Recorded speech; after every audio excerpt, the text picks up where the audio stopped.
here with Chris Larsen, CEO of Ripple Labs. Welcome to the show, Chris. Thanks for having us. So, Chris, tell us a little bit about Ripple. It's similar to Bitcoin in some ways. It improves on Bitcoin in other ways. Could you kind of just give us a basic overview?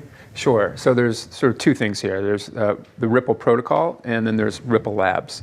So the Ripple protocol, like Bitcoin, is an open source protocol that anybody can use. You don't have to pay Ripple Labs a fee or license anything. It really is like a public good. We don't own it, we built it, but it has now been released to the world. And the protocol is really three things. So some ways similar to the Bitcoin protocol, some ways very different. The way we view this is, first and foremost, this should be a distributed payments protocol. That sort of comes first before the math-based currency. We think that's really what the world needs, this idea of an internet for value, which we can talk about. Second, it is a math-based currency. Like Bitcoin, math-based currency simply means a currency without a counterparty, which is a really unique thing in the world and plays a really, really unique and important role in building an internet for value. And then third, very differently from Bitcoin, because Ripple is value agnostic, you can put anything in there. You can put Bitcoins themselves in there, you can put airline miles, dollar, euro, yuan, real, anything can be in Ripple. It ends up being, we think, the world's first distributed currency exchange. So that's kind of the Ripple protocol, those three things. And then there's Ripple Labs, which in some ways is kind of like a red hat to Linux. We are a for-profit startup, but again, we don't own the protocol. We built the protocol. We're still the main contributors to the protocol, but we think that will change over time. We view our job as just sort of husband through the development of this new network. And there's about 40 of us now, and we plan to really expand that aggressively so we can really build a fantastic protocol. So at this point, Bitcoin has somewhat massive adoption for a startup currency. It's somewhat unprecedented, and it's the first time we've seen a system like this where you don't have to rely on a third party. So what inspired you to start Ripple, and what does it really bring that Bitcoin doesn't? Yeah. So obviously we love the idea of Bitcoin. We think Bitcoin has been successful, very successful in what it was designed to do. It was designed to be a global currency without the ability to be debased. So again, a currency without a counterparty. And that's great. So it's a great store of value. We think it's a great instrument that now does not rely on a central bank. So kind of mission accomplished. But there's a lot of also talk about kind of where this technology can go as far as being an internet for value, sort of a payments protocol. And what that really means is now for the first time, can you architect the exchange of value like we've been exchanging information. Kind of our view of the world is already connected through an information web. That's great. The last 20 years, that's what the world has figured out how to do. But when it comes to value exchange, that's really still pre-internet until now. Until this double spend problem that Bitcoin was the first to solve was kind of figured out, you really could not have the exchange of value work like the exchange of information. And that's a huge cost to the world. So that if you can now have a value exchange value web that works like our information web, layer that on top of the information web, you flatten finance, you tremendously save costs globally, but more importantly, you raise the amount of commerce that can happen. So many parts of the world, Africa and China and South America, that have access to the internet, the information web, but no ability to act on that information through like a value web. And that's what we set out to do. So that's different than what Bitcoin set out to do. We set out explicitly to build an internet for value. So we think most people will use Ripple using dollars, euro, yen, the existing things of value that they're comfortable with. And Ripple, our currency, really plays more of a supporting role. So you can completely ignore it, or you can use it directly. The important thing is the value web plays the starring role, the math-based currency plays the supporting role. We think that's kind of the opposite of Bitcoin. For sure. So you mentioned China and Africa. That's kind of the opposite of Bitcoin. For sure. So you mentioned China and Africa. So in places like this, a lot of times you have people that are exchanging value over older technology, cell phones, SMS and things like that. So will it be possible to do that with Ripple as well? Yes, so Ripple is really a foundational protocol, not really even the platform or a network. Those are kind of second level implementations. Others can build those platforms, those networks on top of the Ripple protocol, just like you can with the Bitcoin protocol. So these are what we think what's cool here is they're really foundational. They really are HTTP for money or SMTP for money. We like that idea. So what these technologies do really well is they actually start federating all of these other dispersed pre-internet systems all around the world. So that like M-Pesa in Kenya, which runs on feature phones, now can get integrated to the ACH system in the US and to the SEPA system in Europe. And you can now integrate these things instantly. So what this brings to the table is instant settlement at virtually no cost, and it's accessible to anybody that has internet access. And really bringing all these various systems together, just like the internet brought together pre-internet communication systems. It used to be so expensive to make a phone call internationally. You have to line up in front of some office somewhere and pay a fortune. And now we take it for granted that information just travels freely everywhere. That's where value exchange is going over the next decade because of these breakout technologies like Bitcoin and like Ripple. And I would assume that Ripple would allow you to have more liquidity in these currencies. So by using XRP, the currency behind Ripple, you could trade my airline miles, which aren't extremely liquid, for dollars in Kenya. So the thing about what XRP, the role that it plays, this supporting role, Ripple doesn't require you to ever use XRP, even in a trade. I mean, the cool thing here is that anybody in the world now using Ripple can put a bid ask on anything of value from any issuer. So for example, somebody can decide, I'm going to make a market between United Airline miles, if once United Airline miles are on Ripple, I hope they will be someday, to Brazilian real. You could go directly. You don't actually have to go through XRP. But what we believe will happen is that most market makers, in filling out the world of exchanging value from anything of value, again, currencies, merchant reward points, airline miles, gold, silver, anything that you define as value, most people will actually, most market makers will use XRP. Because as a currency without a counterparty, it is a completely unique thing in the protocol, just like Bitcoin is completely unique. So again, our view of why math-based currencies are so valuable isn't necessarily that they replace existing currencies, it's just that they have a very unique feature in that they have no counterparty. So the whole world, the world only has to think about one thing when it comes to Bitcoin or Ripple, is the price in any microsecond in time. You never have to think about the counterparty risks. It turns out that is a completely unique thing that's never existed before. So why is that important? Let's say we use the example of a farmer in Nepal wanting to buy farming equipment from a supplier in Kenya, let's say. If you didn't have the math-based currency, even in an internet for value, you'd probably have to go Nepalese rupee to Indian rupee, Indian rupee to British pounds to Kenyan shilling. That's a lot of hops. Right, and you're going to lose. Right, and you're going to lose a good amount of money on each hop. You lose value on every hop, right? Because you're involving currencies with counterparties, things of value with counterparty.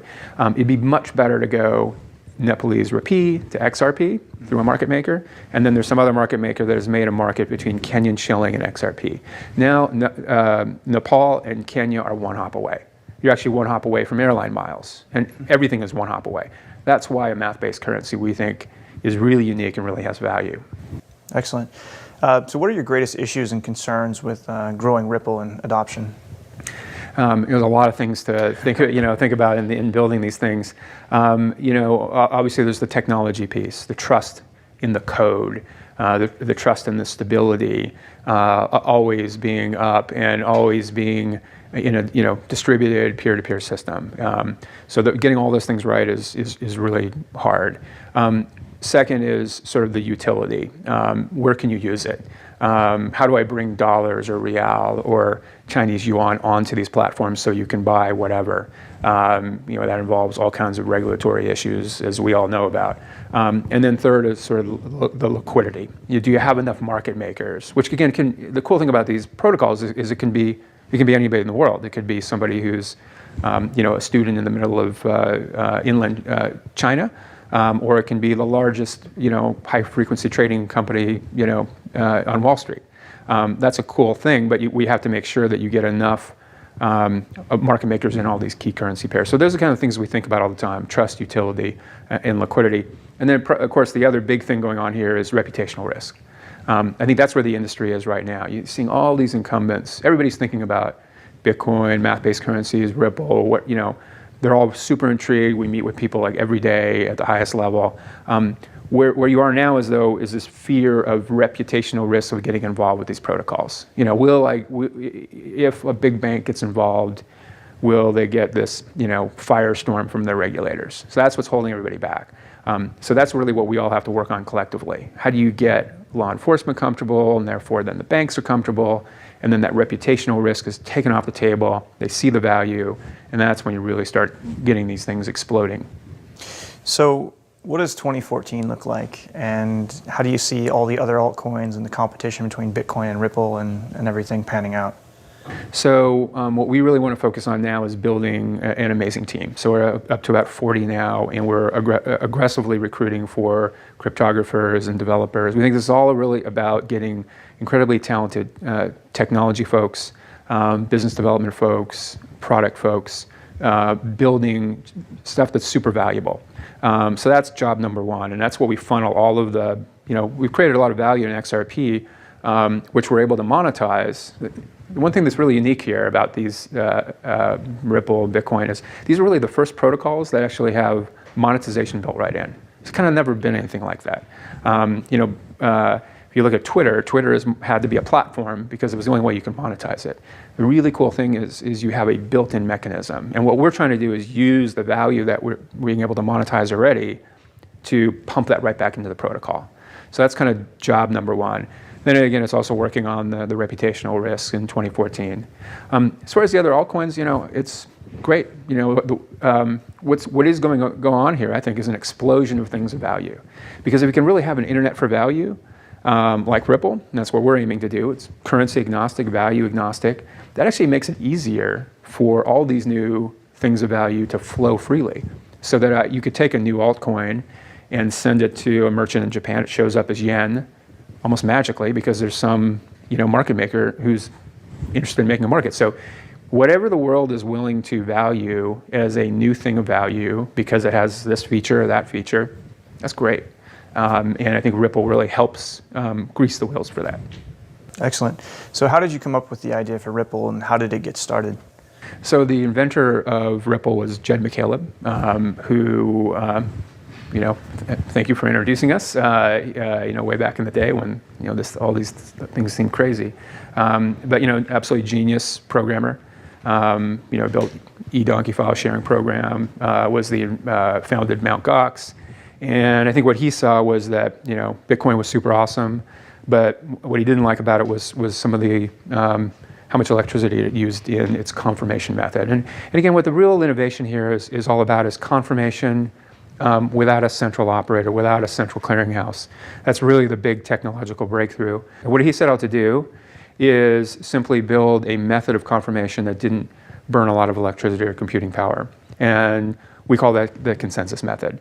So it's kind of as simple as that, but that brought consensus as a method of confirmation brought a couple of different improvements. One, it's faster. So the Ripple network confirms in about 5 to 10 seconds versus about 8 minutes now in Bitcoin. It doesn't burn a lot of electricity, which is sort of a hidden cost in the system. So we think that's a good thing. And then also it's a system that is, again, currency agnostic. So it is, again, kind of a protocol for all things of value that happens to be supported by a math-based currency, Ripple XRP, as the supporting feature in that system. Okay. So Chris, how do you plan on distributing Ripple? I know part of it is set aside for the founders, and then the rest is given out to basically encourage people to use Ripple, or? Yeah, so we have a different, obviously because we have a different confirmation method, consensus, what we don't have the requirement to have to reimburse validators, transaction validators with new XRP. Obviously in Bitcoin, because of the electricity and the computing power, the protocol has to reimburse validators with new Bitcoin. That's why there is the mining method in Bitcoin. You sort of have to have it that way. In Ripple, you don't have to have it that way. So we could have chosen to have a mining system, but our belief is it would be better to actually funnel that money back into Ripple Labs, keep Ripple Labs well funded, so we can keep hiring incredible cryptographers and engineers that can, increasingly improve the protocol. That's actually good for everybody.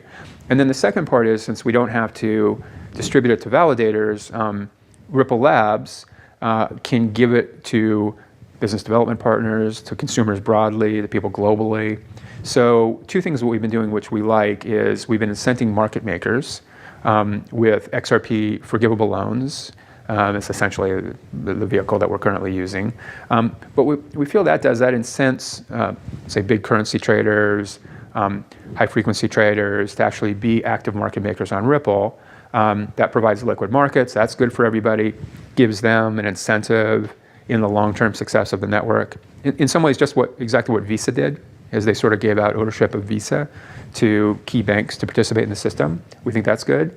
And the other cool thing that we've been doing that we like, we've been distributing XRP to consumers through a partnership that we have, sponsorship with the World Community Grid.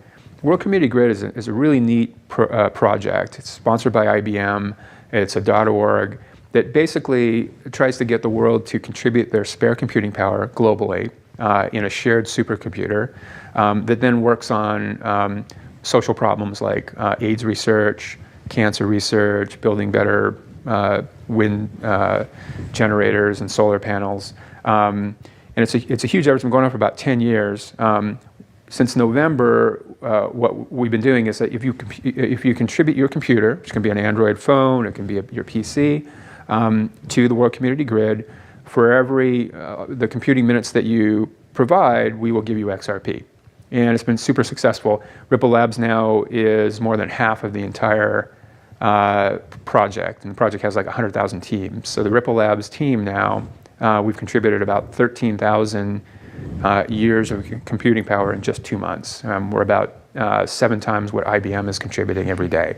So it's really been incredible, and most of that's been in China, actually. So it's things like that we think then help distribute XRP, actually are going to solving good problems that the world has, and are helping grow the network as well. So I think those are all good things for the Ripple protocol.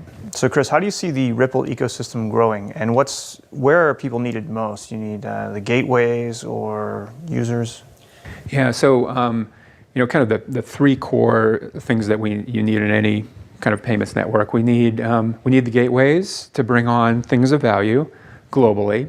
So that you can somebody in Europe can easily get their euros onto the platform and then use that to buy Bitcoin or use that to buy yen or whatever. You need them in China, you need them in South America. So we're working on that actively. We have a very strong business development program globally for gateways, making good progress there. Second are the market makers. So we have a head of trading and markets based in New York, ex-Goldman Sachs guy, Phil Rappaport, fantastic at bringing on and understanding what these market makers need. So bringing those key players on to make markets. And then, of course, you need the merchants, ways of using Ripple. And our view there, it's not just convincing merchants one at a time, but as a protocol, our job is really to build bridges. So for example, we have a Bitcoin bridge. So anywhere Bitcoin is accepted today, anything of value on Ripple is accepted. So whether it be XRP, or soon we'll have gold balances, so you basically send gold to a Bitcoin address. So that's an important way of kind of in one fell swoop getting any merchant that accepts Bitcoin. Doing that in similar ways, bridging to other networks, and you can imagine what those might be. So we're actively working on those bridges to literally bring millions of merchants in one fell swoop onto the protocol. And then, of course, getting as many consumers as we can onto the protocol, which isn't necessarily directly giving to them, although like the World Community Grid, we like that. But it's also bringing on incumbents. So if you could bring on a big bank that has a couple million customers, what's neat about Ripple is those customers may not ever know they're using Ripple. All they know is that suddenly on their bank there's some withdrawal method that allows the bank customer to send money to India, that clears in 5 seconds for free. So they're using the Ripple protocol, but they don't necessarily even have to know it. We call that hosted wallets. So again, all we're concerned about is trust, utility, and liquidity. Grow the network. That actually will be the best thing for the value of XRP. and the best thing for the entire protocol. So I think the biggest criticism I've heard of Ripple is that why should I trust it if it's not decentralized, if it's centrally controlled? And I understand the protocol is decentralized and all that, but Ripple Labs, correct me if I'm wrong, controls the disbursement of the Ripple and could potentially modify the money supply and things like that. So it's a great question. Probably a key things to, I think there's sometimes misunderstandings about how it works. So just like Bitcoin, Ripple Labs, the founders, we can never create any more XRP. That's set. It was set at 100 billion about a year and 2 months ago now in the ledger. And that is decided by the protocol just like it is in Bitcoin. So RIP XRP, our math-based currency, just like Bitcoin, is a currency without a counterparty. There is nobody to debase it, cannot be debased. Deflationary.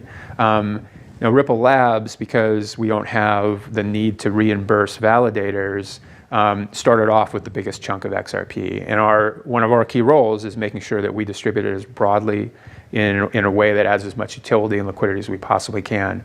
I think our incentives are very well aligned, that for Ripple Labs to do well, we have to do a very good job in protecting the value of XRP and the value of the network. And that really is the guiding principle here.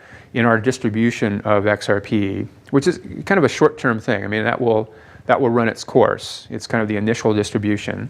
The objective is how do you bring as many market makers, gateways, marketplaces, bridges, incent partners, bring as many consumers as you possibly can, hosted wallets as you can.